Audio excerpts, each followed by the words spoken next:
La gran aventura, capítulo 6, de Bárbara Carlán. Dijo todo eso como si estuviera hablando consigo mismo en voz alta. Entonces, como si hubiera pensado de pronto que era un error, expresó con agudeza: «Estoy seguro que usted querrá seguir con su trabajo, señorita Webb, y mientras tanto voy a pensar en cuáles piezas en particular debemos solicitar cuando haya terminado con la India». «Muy bien, milord, y yo le traeré las cartas tan pronto como estén terminadas», contestó Zenobia. Se dirigió hacia la puerta. Cuando llegó a ella recordó que debía hacer una reverencia, así que se volvió para mirar al conde. Fue así que se dio cuenta de que él la había seguido con los ojos. Se preguntó si aún no lograba convencerlo de que no lo estaba engañando de modo alguno. De pronto, se llenó de timidez y salió a toda prisa de la habitación. Cruzó el pasillo, subió por la escalera y se dirigió a su propia salita. La doncella, cuyo nombre había oído que era Lucy, había ya desempacado su equipaje. Zenobia entró en la habitación y puso los papeles en una mesa, cerca de la ventana. «Me pareció que la había oído venir, señorita», dijo Lucy. «¿No le gustaría una taza de té?» «Me encantaría», contestó Zenobia. «Gracias por ofrecérmela. Yo estoy aquí para atenderla. Pídame cualquier cosa que desee». «Eso haré», contestó Zenobia. «El trabajo aquí resulta bastante aburrido cuando no hay visitantes hospedados en el castillo, y como su señoría ha estado tan enfermo, no ha venido en mucho tiempo». «¿Viene mucha gente a quedarse aquí cuando su señoría hace fiestas?», preguntó Zenobia. «Algunas veces», contestó Lucy, «pero casi siempre vienen una media docena de sus amigos íntimos, y no trae a ninguna de las hermosas damas en las que su señoría está interesado, por decirlo así». Zenobia comprendió con exactitud lo que Lucy quería expresar, y apretó los labios con disgusto. «Eso se debe a que él es muy apuesto», continuó la doncella. «Todas se enamoran de él, pero lo único que logran es que se les rompa el corazón. Es una cosa triste, algunas veces». «Me imagino que debe serlo», contestó Zenobia con un hilo de voz. «Como mi mamá solía decir, los hombres son hombres, y no hay nada que una pueda hacer al respecto. Su señoría, sin embargo, es excepcional y todos estamos orgullosos de él». «¿Orgullosos de él? ¿Por qué?» «Oh, no solo por su galanura, señorita, sino porque obtuvo 2 medallas al valor cuando estuvo en el ejército. Aquí salvó la vida de un chico que se cayó al lago y no sabía nadar. Y no hay nadie que monte como su señoría». Zenobia, pese al entusiasmo de la doncella, no se sintió convencida. Estaba segura de que el conde era como los demás hombres que giraban en torno a su madrastra, hasta que su padre la abandonó. Ahí estaba, por ejemplo, el príncipe de Gales, quien, según los rumores que corrían, era infiel a la hermosa princesa Alejandra, con cuanta mujer iba a la casa Marlborough. El padre de Zenobia jamás mostró interés en las habladurías. Sin embargo, había sido imposible no darse cuenta de que la gente hablaba del príncipe de Gales en cuanto país visitaban. Lord Chadwell era un hombre importante. En cuanto llegaba a cualquier ciudad capital, recibía una invitación para visitar la embajada británica. Él consideraba de elemental cortesía aceptar. Llevaba siempre con él a Zenobia, aún desde que era una niña. Esta se había percatado de que la conversación invariablemente giraba en torno a la familia real. Aunque alababan a la reina, siempre lamentaban su prolongado luto, y su voz se llenaba de excitación, en cambio, cuando hablaban del príncipe de Gales. Hablaban con gran admiración de la más reciente belleza que había siempre a su lado. En Devonshire sostuvo una escasa vida social. No obstante, cuanta persona los visitaba hablaba invariablemente del grupo de la casa Marlborough. Después de decir de forma convencional cuánto admiraban al príncipe de Gales, bajaban la voz para murmurar: «Desde luego, lo sentimos mucho por ella, pobre princesa. Cuánto debe sufrir, pero jamás revela sus sentimientos en público». Zenobia nunca participaba en tales conversaciones, mas no podía evitar escucharlas. Ella pensaba que el príncipe no debía poner tan mal ejemplo, sino actuar con la misma dignidad y orgullo que su padre había demostrado siempre. «Este tipo de sociedad no necesita ya volver a inquietarme», se dijo. No obstante, aquí estaba, trabajando para un miembro de la alta sociedad inglesa, cuya moral, estaba segura, no era mejor que la de Irene. Por lo que a ella se refería, eran 2 de la misma especie. Zenobia trabajó en su sala privada. Le sorprendió cuando Lucy llegó a informarle que el baño estaba listo para ella en su dormitorio. No tenía idea de que fuera tan tarde. Casi con renuencia puso las páginas a un lado. Realmente había disfrutado de escribir las cartas. Algunas de ellas iban dirigidas a personas que conocía, otras a personalidades de las cuales había oído hablar cuando estuvo en la India. No dejó de pensar en ese maravilloso país todo el tiempo que dedicó a bañarse. Lucy la ayudó a ponerse uno de sus 2 trajes de noche. Se preguntó si era lo bastante elegante como para cenar con el conde. Los vestidos que usara en Devonshire con su padre eran muy sencillos. Al mismo tiempo, aunque no se daba cuenta de ello, la hacían verse muy atractiva. Le quedaban mejor que el vestido elaborado y demasiado adornado que Irene le había prestado la noche que pasara en Londres.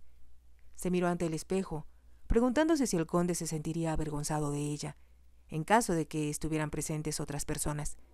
Entonces resolvió que esa era una pregunta que no debía hacerse, porque era una simple secretaria. Lo único que a él le interesa de mí es mi trabajo, se dijo. Se alejó del espejo, porque su propia apariencia no le interesaba. Encontró al conde esperándola en lo que era conocido como el Salón Plateado. Súbitamente se sintió mal frente a su magnificencia. Se había cambiado y se había puesto traje de etiqueta. Estaba instalado en una silla de ruedas, en la que podía ser conducido al comedor. Aún a ella le era imposible dejar de admirar sus hombros cuadrados y la forma en que su ropa de noche ceñía su cuerpo sin la menor arruga. Zenobia pensó que su almidonada camisa blanca lo hacía verse un poco diferente y más viril que su cómoda ropa de día. «Es usted puntual, señorita Weeb», dijo el conde al verla aparecer, lo cual es inusitado en una mujer. «Más indispensable en una secretaria», replicó Zenobia. Él sonrió ante la rapidez con la cual ella había contestado. Le ofreció una copa de champaña y Zenobia la rechazó. Uno de los lacayos empujó la silla de ruedas hacia el comedor, con Zenobia caminando a su lado. Tal como la joven esperaba, el comedor era muy impresionante, con retratos de los Ockendon en elaborados marcos dorados, decorando los muros. La chimenea, de fino mármol, había sido tallada por un famoso escultor italiano. La comida, exquisita, fue servida por 2 lacayos y el mayordomo. Zenobia encontró que ella y el conde tenían mucho que discutir sobre la exposición. De hecho, casi no tuvo tiempo de apreciar la excelencia de la comida. Él insistió en que tomara una copa de vino. «La comida y el vino van siempre juntos», exclamó con firmeza. «Sin duda alguna, usted va a decirme que esa tradición se remota hasta el Olimpo». «Yo me preguntaba si su señoría recordaría lo que había comido y bebido cuando era uno de los dioses», exclamó Zenobia en tono de broma. El conde se echó a reír. Zenobia habló como lo habría hecho con su padre. Olvidó por un momento que debía mostrarse discreta y servil.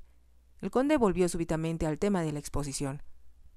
«Ahora que los sirvientes se han ido, puedo pedirle una vez más que me hable de sí misma. Usted comprenderá mi curiosidad, porque usted es una secretaria fuera de lo común». Zenobia se quedó pensativa un instante. Enseguida dijo: «Quizás sea mejor que deje yo insatisfecha su curiosidad, para que no se aburra conmigo. Tengo entendido que usted suele cansarse con facilidad de la gente». Esperaba que el conde no la considerara impertinente por decir eso. «¿Con quién ha hablado usted?», preguntó él. «¿Acaso espera que la gente que lo conoce hable de otra cosa?», preguntó Zenobia. «Lo que yo quisiera saber es, ¿por qué no se está divirtiendo en Londres?».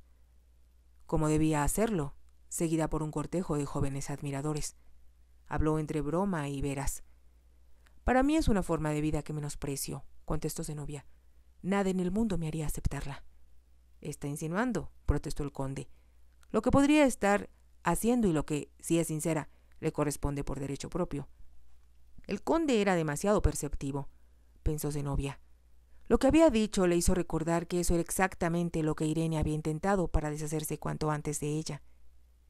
«Me disgusta la alta sociedad londinense y detesto a cuantos pertenecen a ella», exclamó.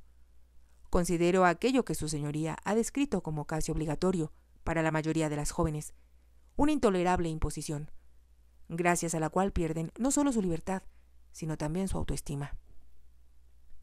«¿Por qué piensa así? ¿En dónde más podrían conocer a sus futuros esposos las damas solteras?». «Solo, como milord sugiere, en el mercado matrimonial, que es profundamente humillante para la mujer. Yo jamás me someteré a él. Habló en tono desafiante y después añadió iracunda. Los caballeros suelen pensar que pueden comprar una esposa con la facilidad que compran los caballos. Y ambos deben quedarles muy agradecidos. En lo que a mí respecta, es algo que jamás toleraría. Por lo tanto, no voy a casarme nunca. Habló con firmeza y el conde, sentado aún en su silla, afirmó: esta es la primera tontería que la he oído decir desde que nos conocemos. Por supuesto que debe usted casarse. No puede intentar siquiera pasar el resto de su vida pretendiendo ser una empleada apta y eficiente, en lugar de tener un marido que le brinde toda clase de lujos y comodidades y que, como es tan bella, se enamore hondamente de usted.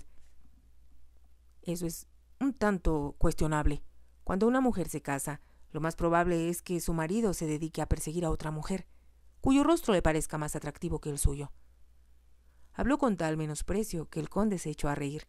Supongo, dijo después de un momento, que es usted tan joven que no se ha enamorado aún. Cuando lo haga, descubrirá que le corresponde mantener a su esposo cautivo e impedir que busque distracciones en otra parte. Como no intento casarme, repuso Zenobia con frialdad, no podré demostrar a su señoría que está equivocado. Ahora, hablemos de algo más interesante. Yo la encuentro en extremo interesante, señorita Whip, repuso el conde, y si realmente pensara que estaba diciendo la verdad al asegurar que nunca va a casarse, me sentiría en extremo preocupado. ¿Por qué?, preguntó Zenobia. Porque no es natural. Toda mujer necesita un esposo y debe ser la ambición de toda jovencita que nace en el mundo social, encontrarlo lo más rápido posible. De lo contrario, se convertirá en una solterona. Estaba pensando apenas el día de hoy, contestó Zenobia, que eso voy a hacer. Si tengo suficiente dinero para viajar, me sentiría contenta de poder llevar el tipo de vida que realmente disfruto. ¿Sola? Nunca he tenido dificultad alguna para entablar amistades entre los nativos de cualquier país en el que he vivido. Los encuentro mucho más fascinantes que los aristócratas ingleses o franceses, que están siempre demasiado inflados por la idea de su propia importancia. Se detuvo un momento antes de continuar. Hice amistades con una mujer en Sarawak, cuyo esposo era cazador de cabezas, y disfruté de su compañía de la misma forma en que disfruté de charlar con las mujeres de una tribu berberisca en África. Toda mujer, si es normal, insistió el conde, necesita hombres, no mujeres en su vida. Desde luego que me gusta la compañía del sexo opuesto, dijo Zenobia. Encuentro su compañía en extremo interesante, pero no tengo deseos de casarme con un jefe beduino o con un sultán, que tiene ya 4 esposas y un gran número de concubinas en su harén. Usted está tratando de desviar lo que yo estoy diciendo, para evitar darme una respuesta directa, se quejó el conde. Lo que me gustaría saber es por qué tiene tanta aversión al matrimonio. ¿Sufrió alguna desilusión amorosa? No, en absoluto, contestó Zenobia. Entonces, ¿qué la hace pensar que no va a querer casarse nunca? Es un secreto, milord, algo de lo que no tengo deseos de hablar. Nunca había yo conocido a una joven más desconcertante que usted, repuso el conde con agudeza. Usted sabe muy bien que es malo para mi salud, después de haber estado tan enfermo, sentirme frustrado y no salirme con la mía. Zenobia se rió de buena gana y dijo: eso demuestra a mi lord que lo han mimado en exceso desde niño. Estoy segura de que es bueno para usted comprender que hay un alguien, aunque solo sea una persona insignificante, que no va a ceder a todos sus caprichos. Ese es un reto, señorita Wick. Zenobia se fue a la cama casi en cuanto salieron del comedor. No solo porque estaba cansada, sabía que sería un error, por parte del conde, estar levantado hasta tarde, en plena convalecencia. Ya en la oscuridad de su dormitorio, pensó en todo lo que se había dicho después de que los sirvientes salieron del comedor. Decidió que había sido una conversación extraña la que sostuvo con su jefe. Al mismo tiempo, disfrutó de ella. Si era sincera, se había sentido feliz por primera vez desde la muerte de su padre. Estuvo muy sola en su casa de Devonshire, una vez que pasó el funeral, y se sintió temerosa durante todo el viaje a Londres, ante la perspectiva de encontrarse con Irene. Después de hablar con ésta, se había sentido asustada de pensar que, por falta de dinero, se vería, tal vez, obligada a convivir con su madrastra. Había temido, además, encontrarse casada por obligación con alguien como Sir Benjamin y no poder escapar después de esa situación. ahora. A menos que la fortuna le fuera adversa, Irene no tendría idea siquiera de dónde estaba. Infirió que su madrastra no estaba muy interesada en nadie que no fuera ella misma, y por tanto no haría muchos esfuerzos para localizarla. No debo ofender ni alterar al conde, se advirtió. Al mismo tiempo, no tenía intenciones de satisfacer su curiosidad, sino solo decirle lo que fuera necesario sobre sus razones para querer ganarse la vida. Le sorprendía que él considerara importante que ella tuviera una acompañanta. Pensó que Lady Mary no sería nunca una acompañanta bondadosa o agradable. Se quedó dormida mientras musitaba una oración de agradecimiento por haber podido escapar. Daba gracias a Dios de haber encontrado lo que sin duda sería un trabajo fascinante. Cuando despertó, empezó a pensar en más gente a la que podía escribir y en otros tesoros que su padre y ella habían visto durante sus viajes. De pronto, se dio cuenta de que eran solo las 6 de la mañana. Recordó que el conde había dicho que podía montar sus caballos. Se puso el traje que usara cuando cabalgaba con su padre en Devonshire y se dirigió a las caballerizas. Se dio cuenta de que los palafreneros estaban sorprendidos de verla a esa hora tan temprano. Les explicó que su señoría le había dado autorización para montar sus caballos. Rechazó el ofrecimiento de un palafrenero para acompañarla y se alejó de ahí con su montura. Suponía que debía haber algún lugar en el cual pudiera galopar sin el peligro de encontrar demasiadas conejeras. Descubrió un terreno lleno al final del parque, después de atravesar un pequeño bosque. Galopó hasta que tanto ella como el caballo sentían palpitar la sangre con la emoción de la carrera. Después, casi con renuencia, volvió a la casa. Se dijo a sí misma que debía desayunar y estar lista a las 9, por si el conde mandaba en su busca. No tenía intenciones de perder el tiempo. Una vez que se quitó el traje de montar y se puso un sencillo vestido mañanero, desayunó. Enseguida se sentó ante su escritorio. Empezó a escribir más cartas a la India. Tuvo el cuidado de poner correctamente los títulos de los príncipes y maharajas y de añadir a sus nombres las siglas de sus principales condecoraciones. Decidió, sin embargo, que debía verificar estas para asegurarse de no cometer ningún error. Después de escribir 3 cartas, se dirigió a la biblioteca para buscar al encargado de esta. El anciano ocupaba una oficina al fondo de un largo pasillo. Cuando Zenobia se presentó a sí misma, el bibliotecario le dijo que estaba seguro de poder encontrar cualquier libro que ella deseara. Y si no lo hacía, se pondría en contacto inmediatamente con la oficina de la India. Zenobia le agradeció el ofrecimiento. Mientras él recorría su catálogo, ella se dirigió hacia la biblioteca. Era como si la atrajera de forma irresistible. Caminó de un lado a otro, recorriendo con la mirada varios anaqueles. Decidió que sería difícil elegir cuáles libros empezar, porque hubiera querido leerlos todos a la vez. Estaba decidida a leer el mayor número posible de ellos, mientras permaneciera en el castillo. De pronto, escuchó que alguien entraba en la biblioteca detrás de ella. Pensó que era el bibliotecario y preguntó: «¿Tuvo usted suerte?». Al darse la vuelta vio que era Lady Mary. Parecía aún más austera que el día anterior. Para sorpresa de Zenobia, caminó hacia donde estaba ella y dijo en tono amable: «Buenos días, señorita Webb. Pensé que estaría impresionada por la biblioteca y por el número de libros que poseemos». «Lo estoy realmente», contestó Zenobia, «y espero poder leer un gran número de ellos. Si continúa usted aquí». Entonces, bajando la voz, Lady Mary continuó: «Eso es algo de lo que deseo hablarle. Venga a la ventana, donde nadie puede oírnos». Zenobia consideró aquello muy misterioso. Siguió a Lady Mary hacia una de las grandes ventanas, con cristales en forma de diamante que daban hacia el jardín. Había asientos acoginados bajo estas, en los cuales ambas se sentaron. Una vez que lo hicieron, Lady Mary dijo, todavía en voz baja: «Usted va a pensar que esto es extraño, pero si es inteligente, se marchará de aquí tan pronto como sea posible». Hubo una pausa antes que Zenobia preguntara: «¿Y por qué habría yo de marcharme?». «Le hablo por su propio bien», contestó Lady Mary. «Cometió usted un grave error al aceptar este puesto con su señoría. Lo lamentará amargamente». Zenobia pensó que Lady Mary le estaba previniendo, como el señor Williamson lo hiciera, contra el peligro de enamorarse del conde. Se preguntó cómo podría decirle que no estaba interesada en su medio hermano como hombre, sin mostrarse agresiva.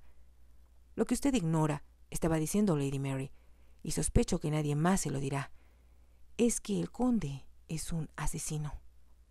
Zenobia se puso rígida. Entonces lanzó una leve exclamación ahogada. ¿Un asesino?, repitió. Lady Mary asintió con la cabeza. Todos aquí tienen prohibido hablar del asunto, pero él asesinó a su esposa, empujándola desde lo alto, a través de una ventana de la planta alta, después de que habían tenido muchas riñas que terminaron por desquiciarlo. No puedo creerlo, exclamó Zenobia, ni tampoco sabía que fuera viudo. Todos guardan silencio al respecto, pero como usted tiene un leve parecido con la pobre muchacha, que fue su esposa durante solo 6 meses, le aseguro que se aprecia su vida. Debe irse inmediatamente. Zenobia la miró con fijeza. Sentía que lo que estaba oyendo no podía ser verdad, y, sin embargo, Lady Mary hablaba con mucha seriedad. Pero vamos, dijo Zenobia en voz alta, si su señoría cometió algo tan terrible como un asesinato, habría sido enjuiciado y ahorcado. Debía haber sido, contestó Lady Mary, pero fue salvado antes que pudieran conducirlo ante los jueces, por 2 personas que mintieron para defenderlo. Si te ha gustado, te invito a que te suscribas, a que me regales un me gusta y actives la campanita para que puedas seguir escuchando esta historia y muchas más. Gracias.